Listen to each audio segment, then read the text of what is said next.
प्रदेश में गौवंश संवर्धन के नाम पर परियोजनाओं में लाखों रुपए खर्च किए जा रहे हैं, लेकिन हकीकत तो ये है कि इनके परिणाम धरातल पर नगण्य हैं। ऐसा ही एक मामला गिर और थार पारकर नस्ल की गायों को बढ़ाने के मामले में किया जा रहा है। यहां भ्रूण प्रत्यारोपण तकनीक से 150 उन्नत नस्ल की गायें पैदा करने के नाम पर करीब 29 लाख रुपए खर्च कर दिए गए। पूरे मामले में एक संस्था और गोपालन विभाग के अफसरों की मिलीभगत की भी आशंका बनी है। इसी को लेकर देखिए फर्स्ट इंडिया न्यूज की ये एक्सक्लूसिव रिपोर्ट। साल 2018 में तत्कालीन भाजपा सरकार ने गौवंश संवर्धन के लिए एक नींव रखी थी। राष्ट्रीय कृषि विकास योजना के तहत रफ्तार योजना में गौवंश संवर्धन के प्रयास भी शुरू किए गए। इसके तहत गिर और धार पारकर नस्ल की गायों के संवर्धन के लिए इन वीवो फर्टिलाइजेशन और भ्रूण प्रत्यारोपण तकनीक अपनाने का फैसला किया गया। इसके लिए गोपालन विभाग ने 31 अगस्त 2018 को राष्ट्रीय डेयरी विकास बोर्ड डेयरी सर्विसेज नई दिल्ली को कार्य आदेश जारी किया था। कार्य आदेश के अनुसार 2 वित्तीय वर्ष में कुल 150 गायों में भ्रूण प्रत्यारोपण किया जाना था। राष्ट्रीय डेयरी विकास बोर्ड डेयरी सर्विसेज द्वारा संचालित साबरमती आश्रम गौशाला गुजरात को यह कार्य सौंपा गया।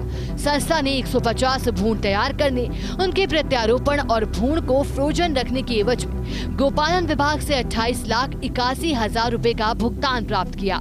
इस पूरे मामले में रोचक बात यह है कि ना तो प्रोजेक्ट के लिए वित्त विभाग से अनुमति ली गई और विभाग के निदेशक ने अपने अंतिम कार्य दिवस के दिन 13,69,000 रुपए के भुगतान की नियम विपरीत स्वीकृति भी जारी कर दी। 31 अगस्त 2018 को 150 भ्रूण प्रत्यारोपण के लिए कार्य आदेश जारी। साल 2018 से 2019 में 50 भ्रूण और 2019 से 20 में 100 भ्रूण प्रत्यारोपण होने थे।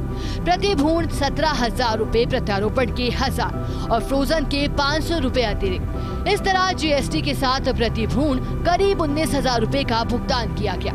योजना में गौशाला ने 150 भ्रूण बनाने और 89 भ्रूण फ्रोजन करने और 150 भ्रूण प्रत्यारोपण करने के लिए 28,81,000 रुपए का भुगतान दिया। संस्था को 6 जुलाई 2020 तक 3 किश्तों में 15,11,000 रुपए भुगतान किया। इसके बाद संस्था को 13,69,000 भुगतान की प्रक्रिया शुरू की गई। 29 जुलाई 2022 को गोपालन निदेशक लाल सिंह ने भुगतान की स्वीकृति दी। रोचक ये है कि 29 जुलाई 2022 को ही सेवानिवृत्त हुए गोपालन निदेशक लाल सिंह राज्य सरकार के नियमों में अंतिम कार्य दिवस के दिन अफसर या कर्मचारी वित्तीय भुगतान जैसे निर्णय नहीं ले सकते हैं। इसके बावजूद गोपालन निदेशक लाल सिंह ने 29 जुलाई 2022 को साबरमती आश्रम गौशाला को 13,69,000 रुपए भुगतान करने की स्वीकृति दे दी। मामले में सबसे बड़ी बात यह है कि परियोजना के लिए गोपालन विभाग ने वित्त विभाग से स्वीकृति भी नहीं ली थी। स्वीकृति नहीं लेने को लेकर विभाग के मुख्य लेखाधिकारी धन सिंह मीणा ने आपत्ति जताई थी। इसके बावजूद गोपालन निदेशक ने आपत्तियों को दरकिनार कर रिटायरमेंट के दिन भुगतान करने के आदेश कर दिए। इस गड़बड़ी को लेकर जब फर्स्ट इंडिया न्यूज ने तत्कालीन निदेशक डॉक्टर लाल सिंह से पूछा तो वो बोले कि वित्तीय स्वीकृति की प्रक्रिया पहले से ही चल रही थी। मुख्य लेखाधिकारी की आपत्ति को दरकिनार किए जाने को लेकर सिंह ने कहा कि यह उनका व्यू हो सकता है। योजना पूरी हो चुकी थी, इसलिए भुगतान करना जरूरी था। रोचक बात यह है कि तत्कालीन निदेशक रहते हुए लाल सिंह पर गड़बड़ियों के आरोप हैं। इसके बावजूद विभाग ने उन्हें वर्तमान में भी रिटायरमेंट के बाद अतिरिक्त निदेशक के पद पर पुनर्नियुक्ति दे दी है। 25 अगस्त 2021 को साबरमती गौशाला को 13,69,000 के भुगतान की फाइल चली। 29 सितंबर 2021 को सीएओ मीणा ने लिखा, संस्था का चयन सक्षम स्तर से नहीं हुआ।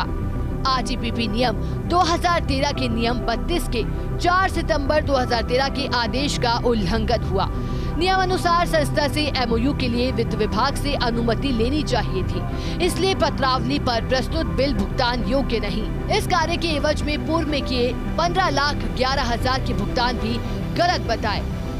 11 नवंबर 2021 को वित्त शाखा ने प्रकरण प्रशासनिक विभाग को भेजने को लिखा। 22 मार्च 2022 को गोपालन निदेशक लाल सिंह ने लिखा, योजना का कार्य पूरा हुआ, राशि बकाया है, बाद में लैप्स हो जाएगी, इसलिए भुगतान कर दिया जाए। 24 मार्च को वित्त शाखा ने फाइल शासन को भेजने की बात कही, लेकिन निदेशक ने फिर से लिखा, भुगतान करने की कार्रवाई करें। इस तरह मुख्य लेखाधिकारी की लगातार आपत्तियों के बावजूद भी गोपालन निदेशक लाल सिंह ने 29 जुलाई 2022 को अपने अंतिम कार्य दिवस पर संस्था को 13,69,000 रुपए का भुगतान करने की वित्तीय स्वीकृति जारी कर दी। इसके बाद संस्था को राशि का भुगतान भी कर दिया गया। आइए अब आपको बताते हैं कि इस योजना के परिणाम क्या निकले। फेल साबित हुई गोपालन विभाग की यह योजना। 150 गायों में किया गया भ्रूण प्रत्यारोपण, लेकिन इनमें से मात्र 31 गायें ही गर्भवती हुई, यानी मात्र 20% गायों में ही गर्भधारण हुआ। पूरे मामले की बड़ी बात यह है कि गोपालन विभाग ने जब इस परियोजना में करीब 29 लाख रुपए की राशि खर्च की तो उसके परिणाम भी कुछ नहीं निकले। जिन 150 गायों में भ्रूण प्रत्यारोपण किए गए थे उनमें से भी महज 31 गायों का ही गर्भधारण हुआ, और उनमें से भी कितने गायों के बछड़े या बछड़ियों ने जन्म लिया और कितने अभी तक जीवित हैं, इसका कोई डेटा गोपालन विभाग के पास उपलब्ध नहीं है। कैमरा पर्सन नरेंद्र के साथ मैं Kashiram Chaudhary, First India News, Jaipur.